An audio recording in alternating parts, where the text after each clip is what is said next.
In today's video, I'm going to be discussing the latest allegations that have been levelled against Lucy Letby, with cases being referred to the Crown Prosecution Service by Cheshire Police, with Professor Richard Gill.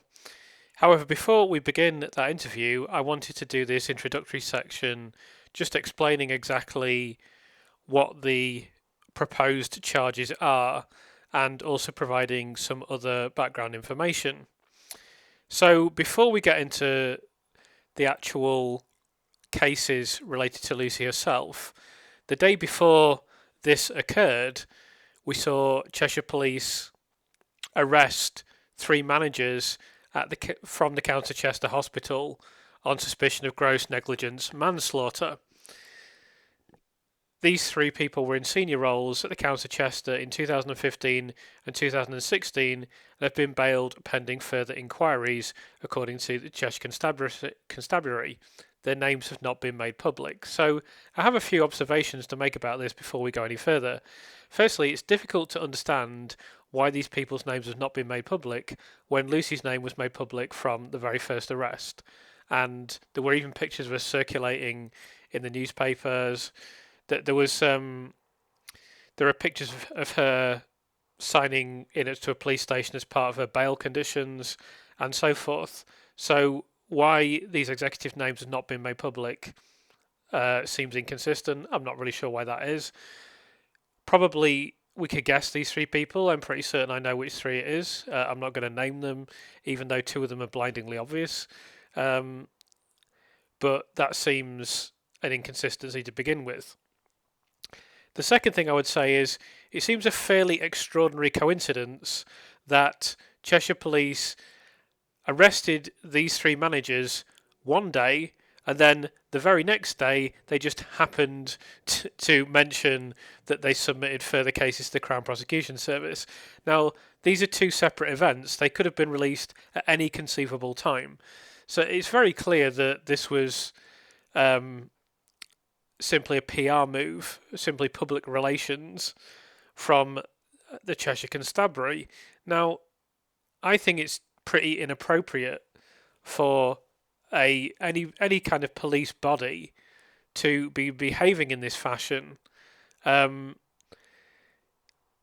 become very clear due to several actions from Cheshire Police that they're very concerned about their public image and that they're absolutely willing to play the PR game, which I accept that it's difficult in this day and age, in this multimedia world, to not have some sort of media savvy and not receive some sort of advice, perhaps from PR agencies. I would not be critical of that, but to kind of dabble in arresting people at certain timely moments and then also release other information to kind of make this seem stronger in terms of its impact, it is pretty poor.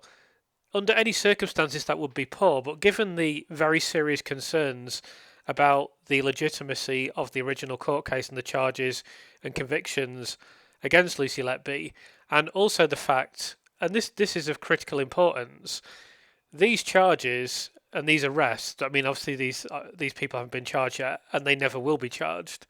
These arrests are entirely spurious. These people are 100% innocent.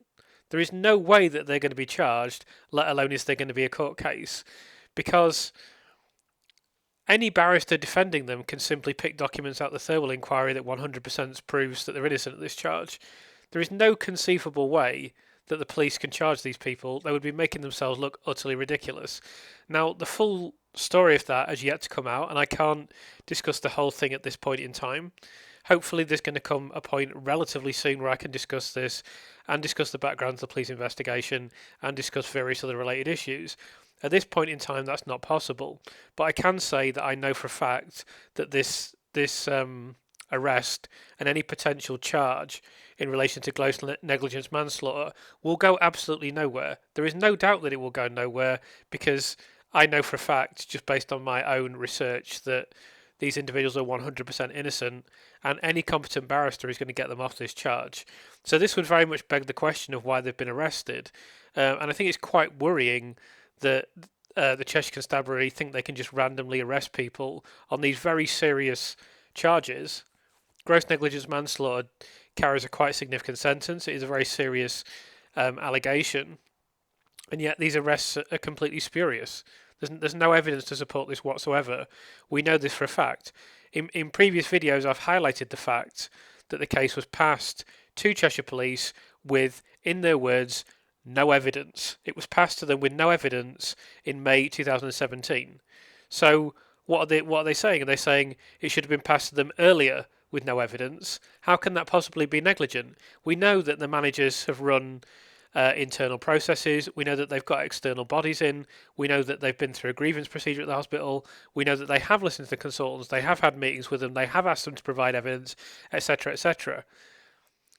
I can't go into all of that in the depth that I would like to, but all of these things are readily available. So the idea that they've been negligent just doesn't stand up to any scrutiny.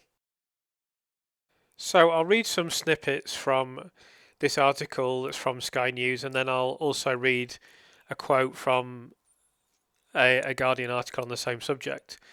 Detective Superintendent Paul Hughes explained that gross negligent manslaughter focuses on the action or inaction of individuals. So, with regard to that, we know, as I've said, these executives did take action and cannot possibly be accused of inaction. If there was evidence that indeed evidence had been provided and that this had been passed to the consultants and they'd done nothing, or if they hadn't acted on the concerns of executives at the hospital, if they hadn't consulted with them, if they hadn't asked them what the concerns were and could they back them up evidentially, then that could be deemed inaction. But given us there is absolutely no evidence of inaction, and the police have acknowledged in May 2017 that there's no evidence in the case, and all the evidence has essentially been provided by Dr. Evans after the referral to the Cheshire Constabulary, the idea that there has been inaction in this case is completely without foundation. Moving on in the article, there is also an investigation into corporate manslaughter at the hospital, which began in October 2023. That focuses on senior leadership and the decision making, Mr. Hughes said. The intention there is to determine whether any criminality has taken place concerning the response to the increased levels of fatalities. The scope was widened to include gross negligence manslaughter in March of this year. Now, I will also ask you the rhetorical question of whether Cheshire Constabulary have the slightest chance of being able to conduct this investigation with any competence.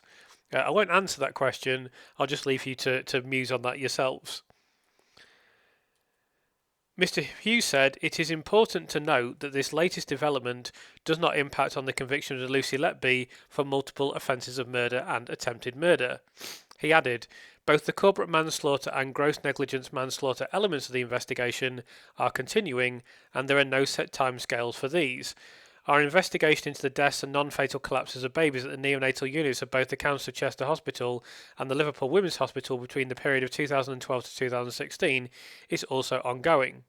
So the significant thing I'd like to point out here is that Mr. Hughes has said there are no set timescales for these investigations. So in my estimation, this is just simply something for the police to hide behind indefinitely, so they can just say, "Oh, we're still investigating corporate manslaughter and gross negligence manslaughter, so we can't answer any questions or make any comments." And that essentially, in my view, is the underlying reason for these investigations. In response to this, Mark MacDonald, Lucy Letby's barrister, said, "Yet another press release from the police at a very sensitive time when the CCRC, Criminal Cases Review Commission, are looking at the case of Lucy Letby. Despite this, the concerns many have raised will not go away, and we will continue to publicly discuss them. The reality is that 26 internationally renowned experts have looked at this case, and the lead expert has concluded that no crime was committed and no babies were murdered. What is needed is a proper and full public inquiry into the failings of the neonatal and paediatric medical care unit at the Council of Chester Hospital," which is undeniable, of course. So, as those arrests are entirely frivolous, not frivolous for the people involved, of course. I think that it's quite chilling in a way that the police are willing to arrest people over things where they know damn well there is absolutely no evidence of this. They can't possibly charge them, let alone win in court. So why are they putting people through the traumatic experience of arresting them just so that they can buttress their own PR case that they haven't completely cocked up this investigation? I think that's very, maybe chilling. Chilling is a strong word, but it's certainly worrying. Let's say that. Um, but nevertheless, aside from that issue that they're traumatizing people for no reason, those arrests are entirely frivolous and won't lead to any charges. More concerning for those that are concerned about the plight of Lucy Letby, is this further evidence that's been passed to prosecutors alleging that she murdered and harmed more babies. The Crown Prosecution Service confirmed on Wednesday that it was considering further charges against Letby over alleged crimes at the County Chester Hospital and Liverpool Women's Hospital. The CPS said on Wednesday it had received a full file of evidence from Cheshire Constabulary, asking us to consider further allegations in relation to deaths and non-fatal collapses of babies at the County Chester Hospital and Liverpool Women's Hospital. A spokesperson said it would carefully consider the evidence to determine whether any further criminal charges should be brought, adding, as always, we will make that decision independently based on the evidence and in line with our legal test. In response to this, Mark MacDonald commented, "We will cross every bridge when we get to it, but if Lucy is charged, I know we have a whole army of internationally renowned medical experts who will totally undermine the prosecution's unfounded allegations." So I want to as well just mention a few snippets from Sarah Napton's article for the Daily Telegraph. This came before the news of potential further charges against Lucy Letby, but after the arrest of 3 members of the senior leadership team at the County Chester Hospital. So I just want to highlight this section in which she writes, "For the police to not only refuse to acknowledge the serious doubts that have arisen since Letby's conviction, but to also double down by arresting the management, feels not only tactical but a little vindictive. After all, if the CCRC determines that the conviction is unsafe and Letby is eventually acquitted, a very real possibility, then the decision of management to question the suspicions of finger-pointing consultants will be entirely vindicated. It is also hard to see how the management team could have acted differently when consultants came to them claiming that a killer nurse was on the prowl. Evidence to the thermal inquiry, which is looking into how the attacks could have been prevented, revealed that doctors provided no proof that Letby was guilty, simply having a gut feeling because she was present when some of the babies collapsed. Despite this flimsy reasoning, the management took Letby off the wards and carried out several internal and external reviews, attempting to get to the bottom of the high death rate. Even when hospital bosses did agree to contact police in May 2017, the Assistant Chief Constable of Cheshire Constabulary told them he did not think the threshold for a criminal investigation had been met." So I've pointed all this stuff out myself, but I think it's worthwhile to go over that just to indicate how ridiculous these particular arrests have been.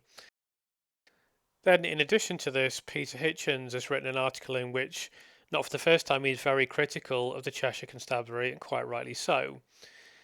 But I just want to read out this section in which he says, "But the English criminal justice system, as all involved in it know, is a vast, crumbling granite fortress, rapidly decaying into a great mass of delay, error, and injustice. Like the police, who have suffered a parallel decline, it still just retains the undeserved public trust built up in better times. It dares not admit error, especially at this high level, lest the whole thing falls into deserved disrepute and collapses.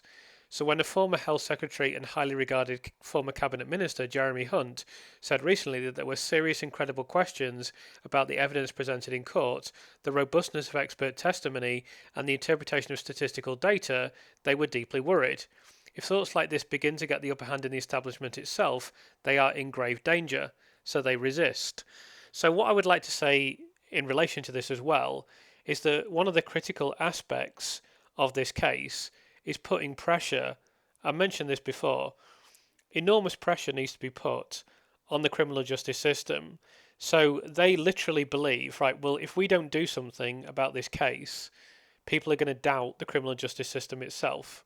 That's all it's perhaps not fair to say that that's all they're interested in, but in my view, that is primarily their concern always, is to preserve the system, to preserve the status quo, and uphold justice in terms of we've done everything right, the system works. That's always their outlook, and we need to get to the point where they think people will seriously doubt that the system works if we turn away this appeal, and that should be our ultimate aim. So another aspect of this is that the police failed to tell Lucy that she could be facing further charges. We see the sub-headline here of barrister says he's concerned police are using journalists as a conduit for leaked gossip. Certainly the police undeniably are engaging in a strategic approach here, which if they were convinced that they were correct, they shouldn't have to do. But of course, they know that there are very serious questions about their investigation, let alone the conviction. So Mark MacDonald here states that evidence pointing to Letby's innocence was now overwhelming, and said he was concerned that police were using journalists as a conduit for leaked gossip. He said one could be cynical and say that the police are afraid of what will happen when Lucy's conviction is overturned. We will cross every bridge when we get to it, but if Lucy is charged, I know we have a whole army of internationally renowned medical experts who will totally undermine the prosecution's unfounded allegations. So I think these comments are fair. I think the police are absolutely running scared. I think they are absolutely concerned that they've made a massive cock up, which of course they have. And to see them, as I say, behaving in this strategic fashion is quite worrying. I think many of the aspects of the conduct of the police in this case are worrying, starting with some of the unfounded comments that they've made. Then they have written to the Mail on Sunday, seemingly asking them to print favourable comments about the police after the Mail on Sunday printed a critical article by Peter Hitchens. Again, that should be considered very worrying because it's an absolute pillar of any healthy society to have a free press. And not only should a free press not be interfered with, but it definitely shouldn't be interfered with by the police. And if they can't see where that's a problem, that just shows you how stupid they are and how ignorant they are. And the scary thing is, I don't think they do understand why it's a problem. They just think we're the police, everything we say is correct, no one should ever criticise us, and so they get a small amount of criticism, and then they start whining to the publication that they should now print something positive about them. I mean, this is so deeply inappropriate. It really is quite a worrying precedent. But we should assume they do this all the time because we know they've set things up with approved journalists. Payments have gone back and forth between Cheshire Police and these and these journalists, and I don't want to get into that too much because other people are doing it, and it was never a particular interest of mine, even though it is significant. They've held this press conference, of course, before the whole thing took place. They held another press conference before, while the jury was sitting making their decision. They were trying to PR manage what was printed in the newspapers. Their whole conduct in this whole episode has been deeply regrettable, and it's not getting any better. And really, quite honestly, the police, certainly Cheshire Constabulary, but I only think they're representative of the general attitude among the police as a whole. They hold the general public in contempt because they're a publicly funded organisation and therefore they should be publicly accountable. And they have made it crystal clear that they don't consider themselves to be publicly accountable because they haven't responded to queries, they haven't responded to requests for information, they haven't responded to questions. They've PR managed any statement that they've made or any public comments. And then when there have been criticism, they've written to the newspaper saying, "Oh, that's not fair. You should say something positive about us," and trying to lean on them, essentially. This should all be considered very worrying, but as I say, the people that work for Cheshire Constabulary appear to be so ignorant of history, so ignorant of politics, so ignorant of what constitutes a healthy society, that not only are they willing to do this, but they don't even seem to understand why it's problematical. I will talk about the charges themselves in due course, but firstly I want to go over this article related to the Criminal Cases Review Commission. So right in the middle of this whole affair with Cheshire Police, the miscarriage of justice watchdog chief, as described here, Karen Neller, quits due to the damaging of public confidence in the body, which is absolutely correct because their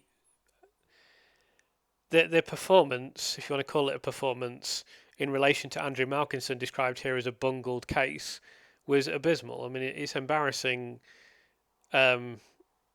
just awful what happened in his case. So I'll read out some comments here from this Guardian article.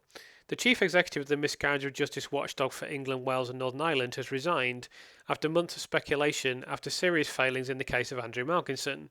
Karen Neller, who had held the position since 2013 and had been in senior roles at the organisation for 2 decades, has left the Criminal Cases Review Commission after one of the worst miscarriages of justice in British legal history.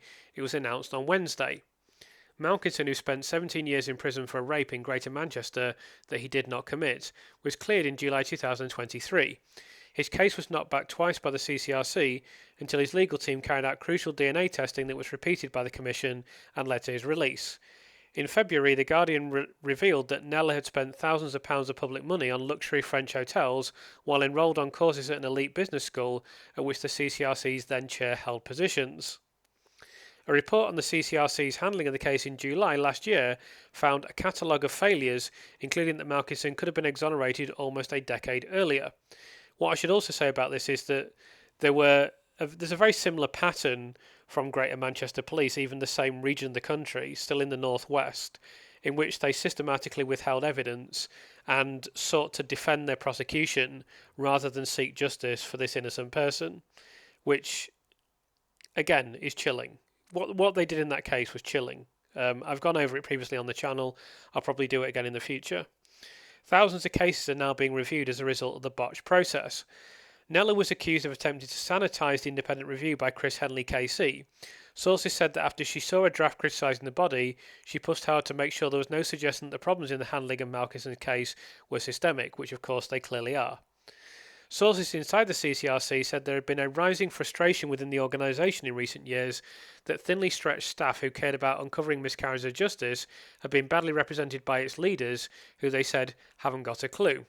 Sources said Pitcher would conduct teams meetings from the balcony of her villa in the sunshine in Montenegro and boast about her jet-set life in weekly memos to staff. Neller was said to have been given the name Karen Invisible by staff. She was described by some of those working for her as absent, with her finger off the pulse.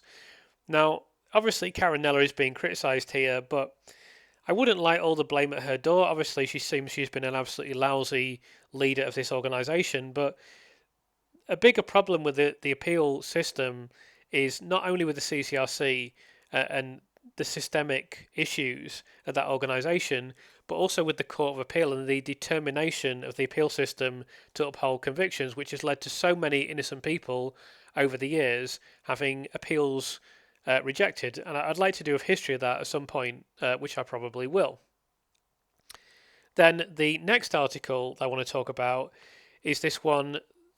This is in the Sun newspaper, where Nigel Farage, who is the leader of the Reform Party, has expressed his doubts about Lucy Letby's conviction, saying that she could be a convenient scapegoat, essentially echoing the comments of Sir Jeremy Hunt that were made recently. In doing so, he highlighted the over 500 miscarriages of justice in Britain since 1970, fearing that Letby could be the latest. Revealing why he waded into the debate, Farage told The Sun that, as a political thought leader, it's quite right to ask questions, and I haven't come out unequivocally on this, but I increasingly think that the argument for retrial is very strong. The argument that it should be looked at again is very strong. If you look at what's happened with the neonatal units, not just in Chester, but we could look at East Kent, we could look at 2 or 3 others, where the rate of baby deaths have been too high.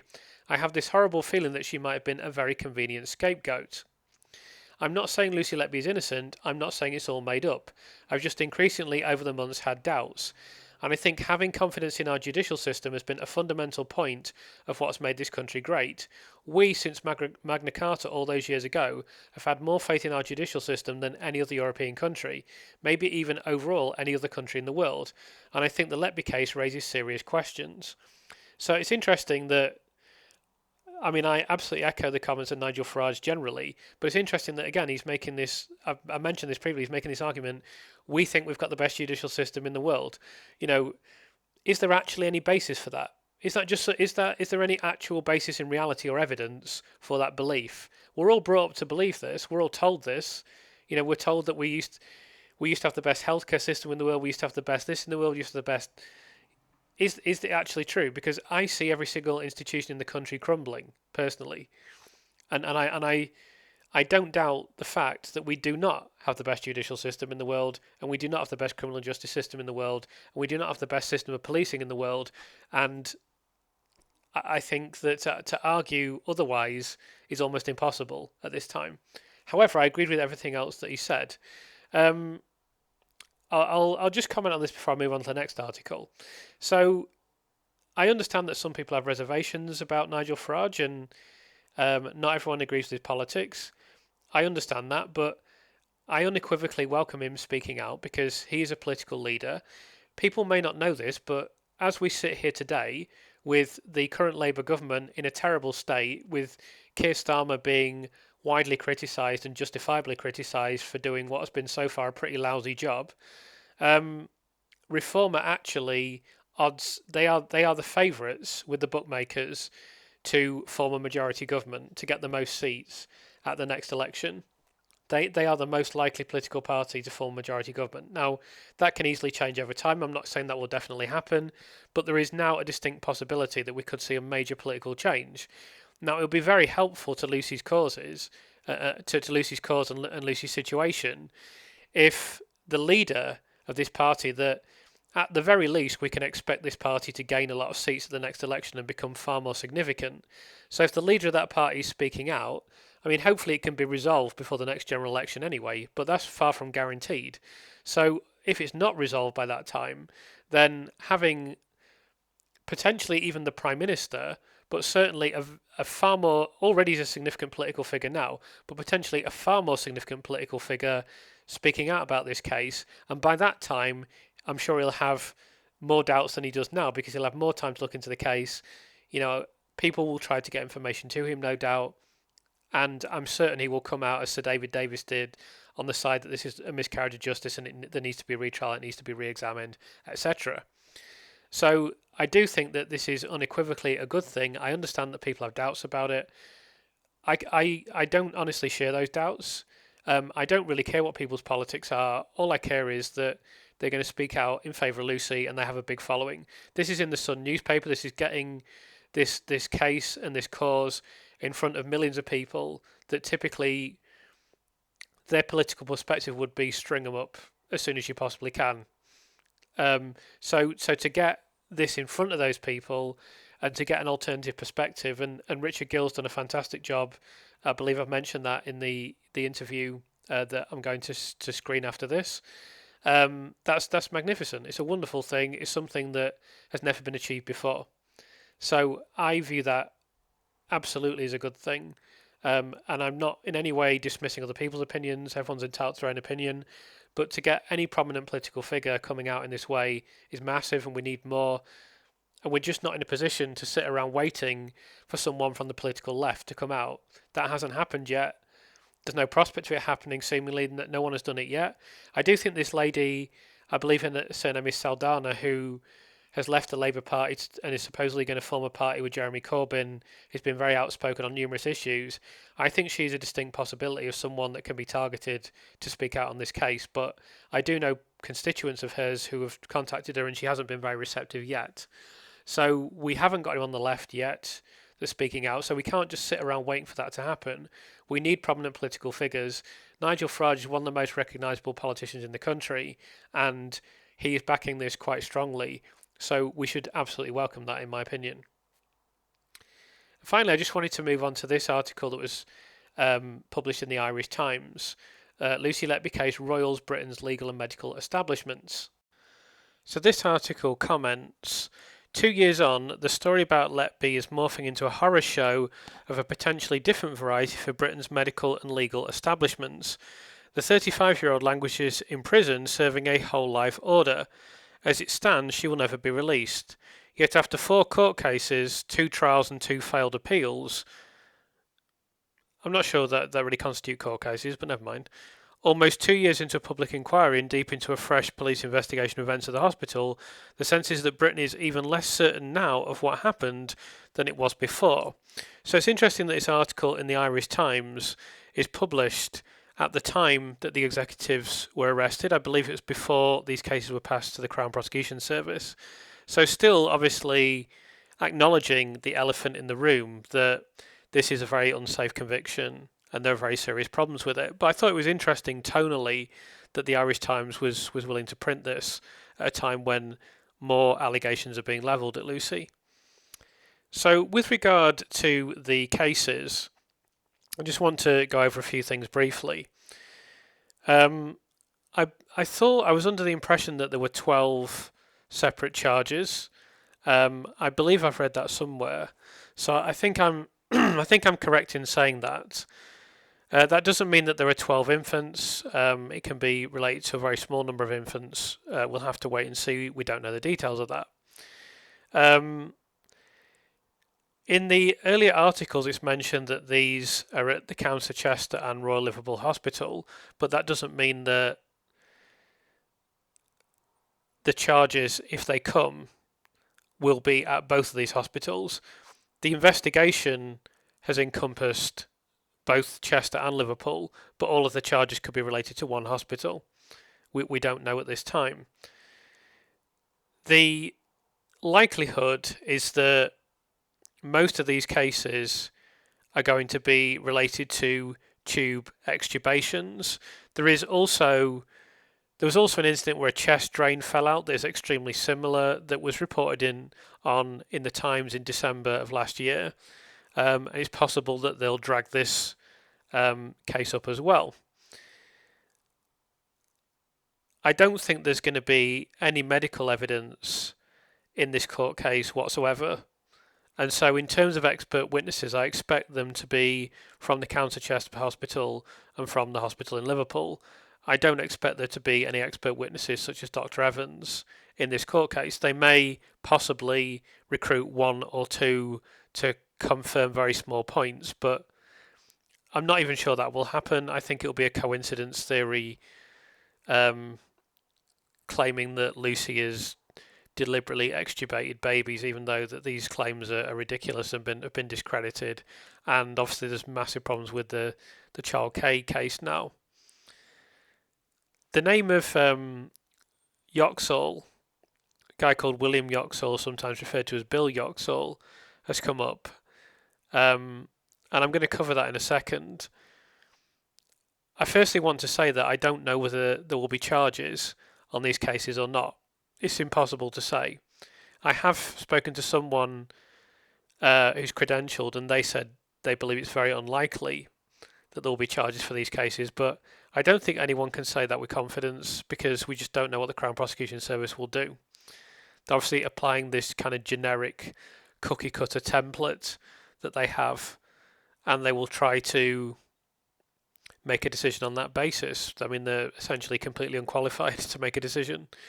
What I will say is that there's an argument that this is not in the public interest, given that there are serious doubts about the original cases, and it could be pretty embarrassing for the Crown Prosecution Service if these are tenuous cases. But we just don't know what's going to happen. I don't think there's any point in speculating about that too much, and I'll be discussing this further with Richard Gill in the interview that's to follow. On the subject of Yoxall, actually, before we get into Yoxall, I just want to say one last thing, and then we'll look at his involvement and what is said about him in the Thirlwell inquiry. So this whole notion of going back in time and looking at thousands of cases and just trying to find anything that may look slightly odd or slightly like some sort of incident on the unit, and then checking that Lucy Letby is on duty and then trying to retrofit her as being guilty of doing something wrong, when we know damn well there's not going to be any eyewitness accounts. There's not going to be. I'm very much doubtful there's going to be any meaningful medical evidence in these cases. It's just going to be Lucy Letby was around. Oh look, something slightly strange happened. Oh look, we'll say that she did it. With the kind, it'll be very similar to the Child K retrial, and of course Child K in the original court case. It will be this kind of very specious reasoning and very tenuous evidence. So if there is a charge, then I'm hopeful that it can be overturned relatively easily. However, it will put a bit of a spanner in the works for a while because there'll be court restrictions. What I can say is that I'll be continuing with the channel. They can't prevent people from speaking about court cases that have already occurred. as far as I'm aware. I suppose they could threaten people. We'll have to wait and see what happens, but I don't think it's contempt of court to speak about events that are in the public domain that have occurred in the past, as far as I understand it. Furthermore, if there is a court case, I will cover this daily on this channel. I probably won't do live streams because it'll be very demanding, but I'll do a summary every day of what occurred in court and I'll follow it very closely. I probably won't go to court so that I can do this summary, which I think is the best thing that I can do. Obviously, there's an argument for me to go to court, and I may consider doing that. But I would rather follow it closely and be able to provide that information and analysis for people on a daily basis, and that is probably what I will do. So, with that being said, let's move on to Dr. Bill Yoxall, Dr. William Yoxall. So the first document we're going to look at is INQ01013008, and these involve emails between Dr. Yoxall and Dr. Stephen Breary, a familiar name to us all. And in these emails, Dr. Breary mentions, he sort of claims to Dr. Yoxall here that he's intentionally not mentioned nursing names, but the same one keeps coming up in this case that we've been worried about with all the others. I'll leave that for the police to sort out. And then he goes, bloody hell, I've deliberately not pried into any of the details of the investigation, but this sounds very worrying. Anyway, this is kind of Dr. Breary saying, hey, I didn't want to finger a nurse. I didn't want to blame a nurse for all this, but what else could I possibly do? But in fact, if we look at this other document, INQ01011111, which is a witness statement of... So I should, obviously his first name is Charles William Yoxall, but he likes to be called Bill for some reason. I don't know why people like just making their names up, but obviously he doesn't like being called Charles for some reason. Anyway, in this document, in paragraph 94, Bill says that it was some time later that I became aware of the nature of the concerns. I remember a telephone conversation with Dr. Breary at some point in 2017. I cannot remember the exact date. He was unhappy and frustrated that the RCPCH invited review had not got to the bottom of the problem, that the executive team at the Council of Chester were not taking the concerns that he had seriously enough. There was a discussion about the Council of Chester executive team's refusal to involve the police in the investigation, despite Dr. Breary thinking that this was necessary. I remember asking him the question, do you think you have a Beverley outlet working on the unit? To which he replied, yes. I was completely shocked. So here in this document, Dr. Breary is trying to pretend, hey, I've just been... I didn't want to suspect that a nurse was guilty of crimes, but, the evidence just led that way. And he's saying this in June 2018, but, way before this, he's telling people randomly that, oh yeah, we've got a murder on the unit, and other people had already made comments like this. Anyway, I can't get into all the details of what occurred. There are reasons for this. Eventually, hopefully, I will be able to do so, but at this point in time, I can't discuss this any further, but I just wanted to highlight the fact that Yoxall has appeared in the Thirlwell inquiry. There have been suggestions that he will appear as an expert witness in this court case if it occurs. I can't really comment on that. I just wanted to mention that he had been in the Thirlwell inquiry. I think there will be very limited medical information, if any, in this court case, and it will be based on this circumstantial case that we've seen in previous, both the original trial and the retrial of Child K. It will be very similar cases to the retrial of Child K. I'll be very surprised if there's a new expert witness. I'll be very surprised if there's any medical information. Possibly we'll never get to find out, because it's possible that the Crown Prosecution Service will never initiate any charges against Lucy Letby. So with that being said, that's a good introduction into these cases and into what has occurred this week.